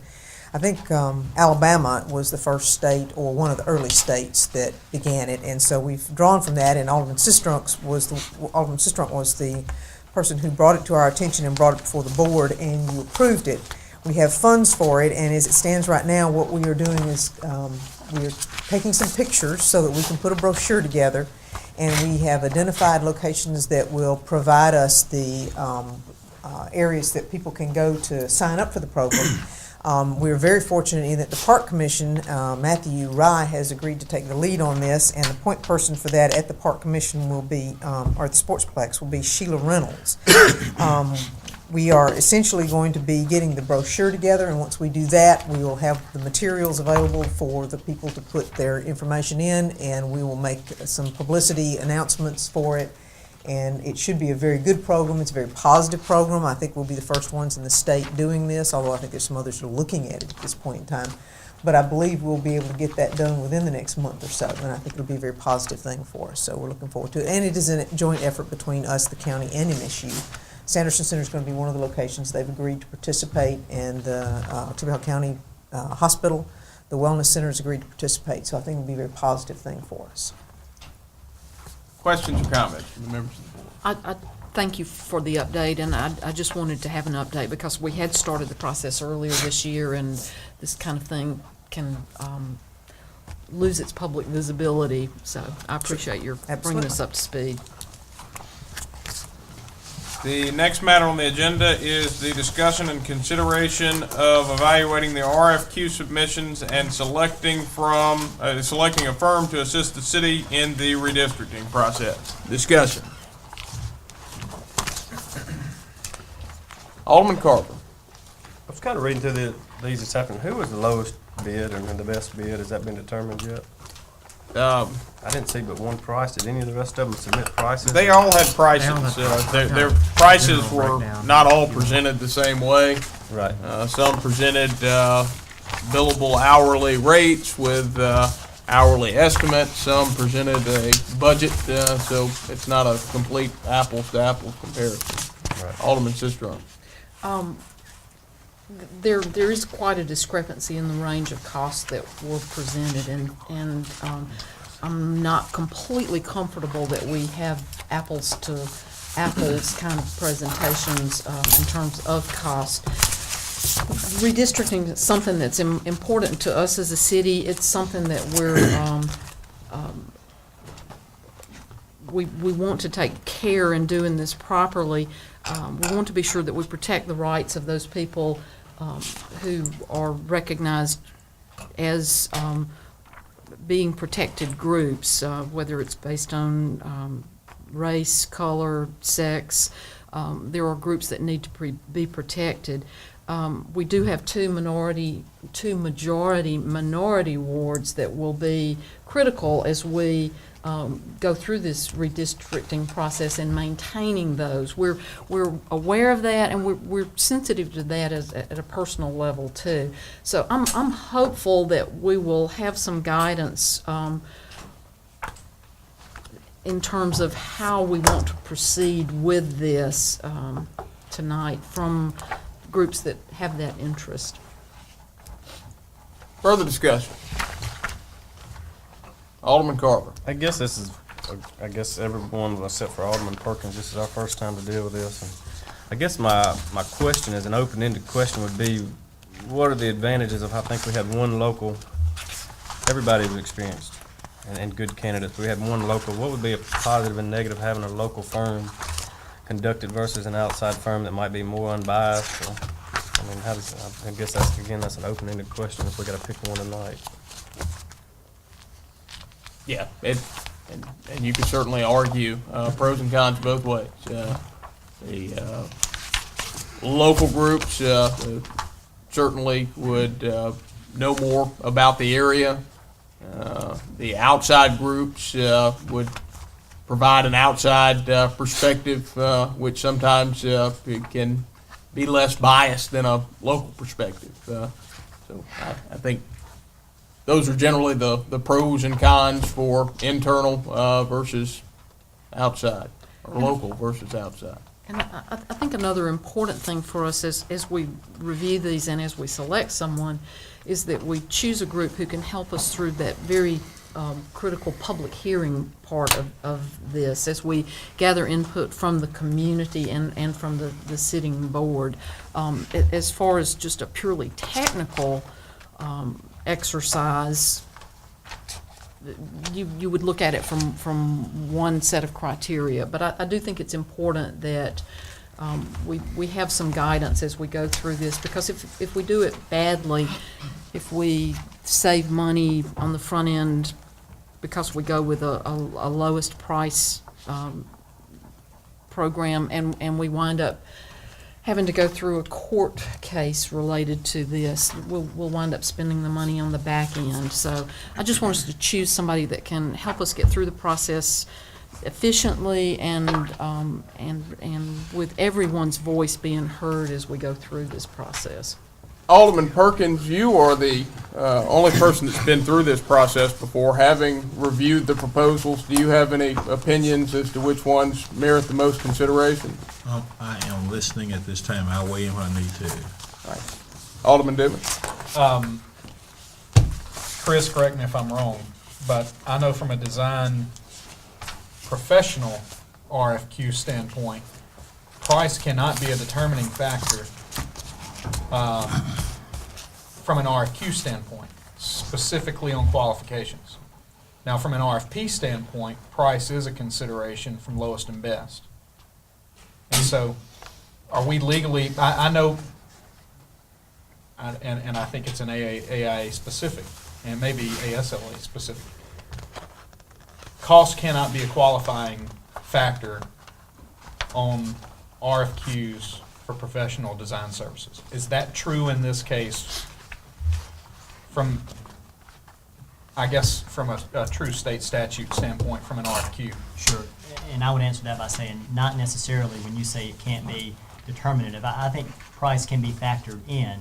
These requests for qualifications went out as requests for the best qualified candidate. And the way the RFQ works is you look at the overall application pool and you pick who you think is most qualified, factoring in all of the factors at play, and then you try to negotiate a price with that particular person or entity.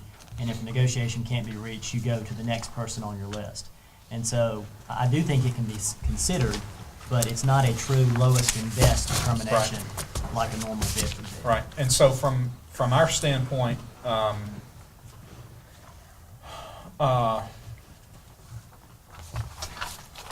how clear do we need to be on evaluation criteria for selecting on an RFQ?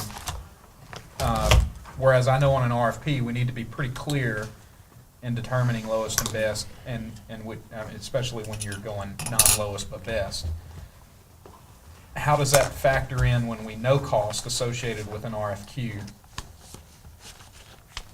My recollection is that the RFQ that we sent out was pretty specific in what we were asking for. And so the barometer then would be looking at these packets as they relate to the specs that you requested. Did I misunderstand your question? No, I think, so we're specific, and I don't recall the RFQ, but we're pretty specific in those. We're specific enough to evaluate them and make a selection based on those criteria set forth in the RFQ. If the board is comfortable that they've got an apples and apples type comparison, or they feel conversely that that's an issue, that they don't have their hands around it yet because these are so different in their proposals. Well, I'll say I don't, and I say that because when you look at, I know some of these, you've got the PDD who has a demographer. You've got, and we're judging that against some other consultants that I don't know much about. You've got urban planning consultants, and then we've got legal guys who come in with no demographer on their. So I don't know who said it, but I think there's I in no shape am prepared to make a vote on this personally, because there are so varied. I'd like to suggest a way, if it's city staff, if there's some way using using the specifics of the RFQ itself. If we can one-page it, get an executive summary, get something, a list of how this is associated to the specifics of the RFQ, so that we can make some determination. It sounds like several of you are still wading through all of this material, and it is quite a bit of material to come back from a holiday into. So I think, given that the timeline is not immediately pressing, this is just something that has to be done before the next municipal election cycle. It might be prudent to let this sit and reevaluate it at the next board meeting. Right, Alderman and I Parker. don't have a problem reevaluating, but we haven't given any, I mean, I think in order to have city staff do that, you need to set up the parameters of a point system. I mean, you gotta give them some direction on what that pie looks like. I don't think he was suggesting you score it. I think he was suggesting a summary of what's offered in the proposals. Based on what's there. Mr. Mayor, one thing, may I be recognized? You may. I'm not in favor of the city staff putting their hands in this. This is a board matter. I think I made that clear before. The city staff, that's why we're not using the information technology people, because we do not need them getting involved in the politics. So, personally, no disrespect to our staff. We have very competent staff out here in across the workforce, but they do not need to taint their hands or get their hands involved in this political process. Further discussion. Do we have any further discussion? I think there's real issue, not against Alderman Perkins, but my biggest fear in all of this is not the ability of a GIS individual we have on staff helping an attorney versus hiring a consultant who has no attorney or legal experience, going in and producing maps and leading a process that then is handed to us that we have to go through the clearance process with. And I think that's the importance of the process of how we select this, because I see no issue of politics as it relates to truly objective things included in a proposal or in a qualifications package. Another potential avenue is you could select a committee from amongst the board to review these proposals. There's potential option of just taking a couple of weeks to digest it, and then there's also the potential option of taking it a step further to appoint a group of three from amongst yourselves to review them more intensively and bring findings back to the board. Mr. Mayor, may I be recognized one more time? And You I'm may. about ready to get out of here tonight. But the bottom line is, right now, is that the board decided to sit as a committee of the whole on redistricting. We need to decide things at this table, because it's going to be just further politics in a committee process with this matter. What do you recommend as a course of Well, action the going board needs to decide. Whatever the board decides, then we'll just discuss it. There's no motion on the floor. I'll speak to my opinion when the motion hits the floor, but there does not need to be a committee process. The board has decided not to have a 3-member redistricting committee during this process. The board voted to have a committee of the whole. Then, so we need to have a motion. If you're not ready to do it tonight, then put it off until when the board is ready to do it. If I may. You may. Let's do it. We're just back from a holiday. Let's give us a chance to look over this some more and perhaps take it up at the next board meeting or the one after that. It is not time sensitive. I've got one just follow up. Yep. How much do we have budgeted for this? Nothing. Nothing. Further discussion. Alderman Carver. How time sensitive is it? This something we would pick tonight and move on? I mean, is this a It's- time sensitive issue that we have to pick tonight or need to? The only real deadline you're trying to hit is this has to be completed before qualifying for municipal elections. which is not as long as it may seem, but I don't think necessitates that this be acted on tonight. And given the discussion we've had, I don't think everybody, I don't know if anybody is in a position where they would want to act upon it tonight. But it's not something that needs to linger indefinitely. I do encourage each of you, take the next couple of weeks, digest this material, and hopefully come back with a firm idea of how you feel about it. Is there any further discussion? Any further discussion? Seeing none, the next matter on the agenda is the consideration of funding for the GTPDD Area Aging Minibus Program. Alderman Parker? Yeah, Mayor, this is a program that the city has funded for many years. It is a program that gives the GTDP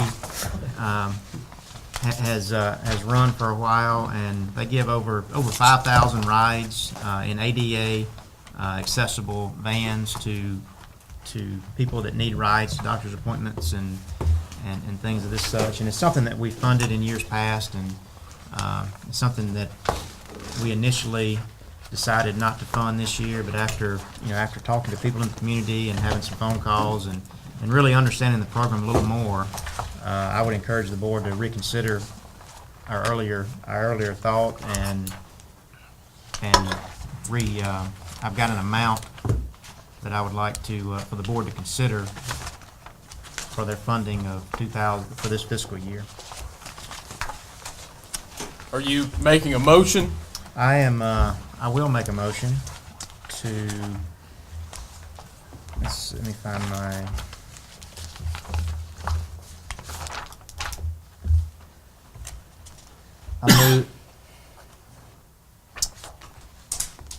I move that we fund the area agency on the area agency on aging minibus system operated by the GDPDD in the amount of $28,697 for this fiscal year. Hold on.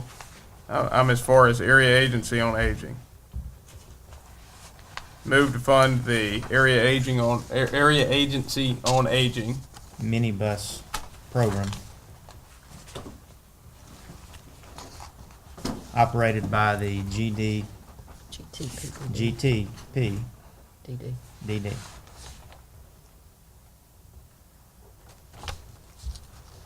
All right. What's next? And that amount is less than their. Hold on. I'm not done with the motion. Operated by the GTPDD. The rest of the motion? Operated the by- amount. Oh, in the amount of $28,697. $28,697. 28,697. 97. All right. So the motion is to fund the Area Agency on Aging minibus program operated by the GTPDD in the amount of $28,697. Alderman Parker, is that your motion? It is. All right. Do I hear a second? Second. Motion's been seconded by Alderman Carver. Alderman Parker, do you wish to speak on the merits? I was just going to point out that amount, that their requested amount was $35,000. Their 2011 budget amount was $32,500. So this is actually, as we did all of the programs that we funded this year, we did cut all the programs. So this is a lesser amount than they requested and a lesser amount than 2011. So it is a reduction. That's all Further I have. discussion. Alderman Sistrunk. I'd like to note that this is an important service. The bulk of the funds for that program comes from the Older American Act grant funds that are available to GTPDD. One of the criteria, and we've not followed our own criteria in the past, but one of the criteria for an application from any agency requesting more than $5,000 in outside contributions is that they provide us with audited financial statements. GTPDD's original application was was incomplete in that they have not provided us with audited financial statements. I'd also like to note that we did not choose not to fund them. That was probably not exactly what Alderman Parker meant to say. What we chose to do in a time when we have limited resources and when we're trying to be careful of expenditure of taxpayers' dollars was we chose to limit outside contributions. There were not sufficient funds budgeted to include the amount that Alderman Parker's mentioned tonight, and so there was nothing specific there. We reduced our outside contributions, and this was one of the things that we did not have funds to. Alderman Parker has adjusted their number down because the original request from GTPDD included actually a profit of about $6,000. Their expenses were $72,000 between the Older American Acts grant funds and the monies they're requesting from the city of Starkville. Their revenues were going to be 77, so they had built a profit margin in there. The number that's we're being asked to vote on tonight also includes more than direct costs of operating this this minibus or this service. It includes almost $11,000 of indirect costs.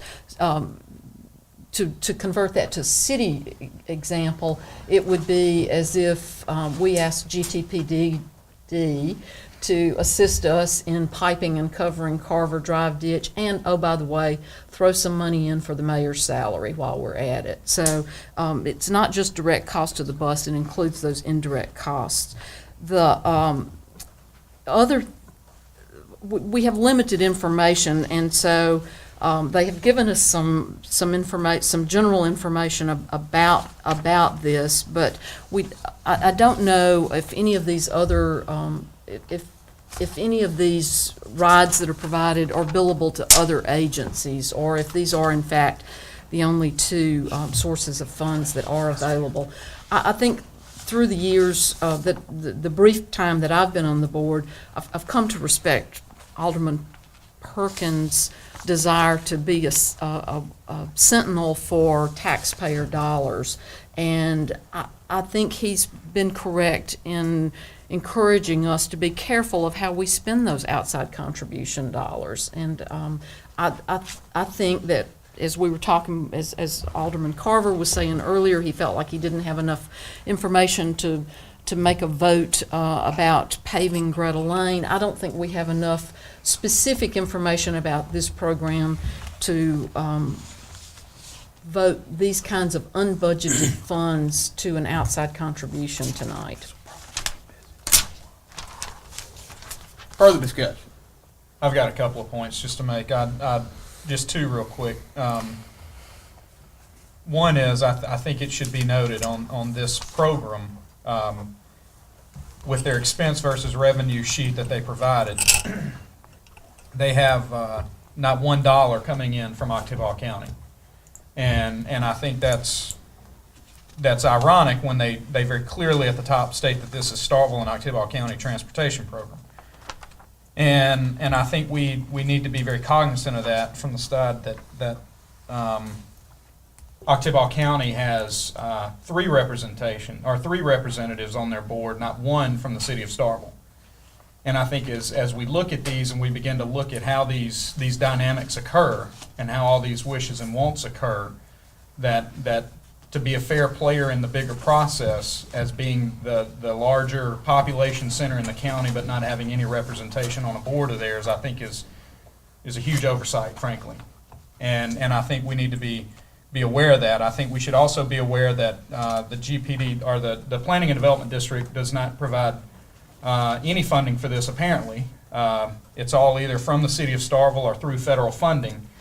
And it shouldn't be forgotten that through our conversations at the beginning of the year, they have capital assets that only that are equal to, if not even greater than, the city of Starkville's budget, and which includes millions of dollars of cash.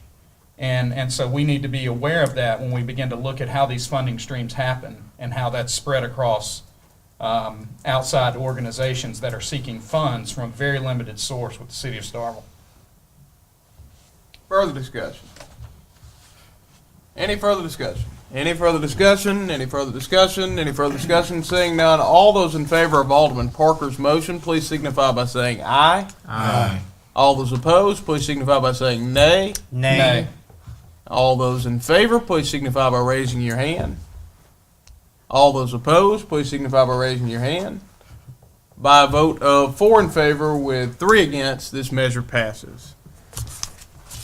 The next matter on the agenda is a request for approval of the City of Starkville Fire Department claims docket as of December 30th, 2011. I'm gonna recuse myself, Mayor. And we'll give Alderman Carver a moment to exit the room. Discussion. So moved. Motion has been made by Alderman Corey to approve of the City of Starkville Fire Department claims docket as of December 30th, 2011. Do I hear a second? Second. Motion has been seconded by Alderman Dumas. Alderman Corey, do you wish to speak on the merits? Any discussion? Any discussion? Any discussion? Seeing none, all those in favor, please signify by saying aye. Aye. All those opposed, please signify by saying nay. Measure clearly passes, and we'll give Alderman Carver a moment to re-enter the room.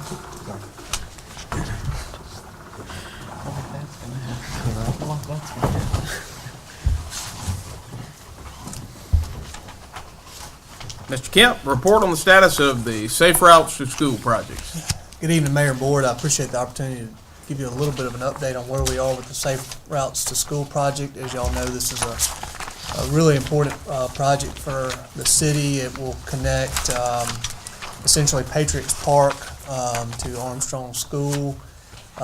Would be one leg of that, and then also another improvement of that project will be improve the intersection of Highway 182 and Long Street, creating a more pedestrian, a safer pedestrian environment there with push buttons. These projects with MDOT, it's very difficult to show progress because there is so much paperwork and planning and design and letters back and forth between MDOT and Federal Highway and our consultants. So all I can say is as I tried to recap where we are and what we've done over the last 6 months with this project, I feel real good about where it is. Our consultant has been responsive to making sure that if MDOT or Federal Highway sends a request back to us for more information or to make revisions, they've turned those around very fast and tried to put the ball back in MDOT's court.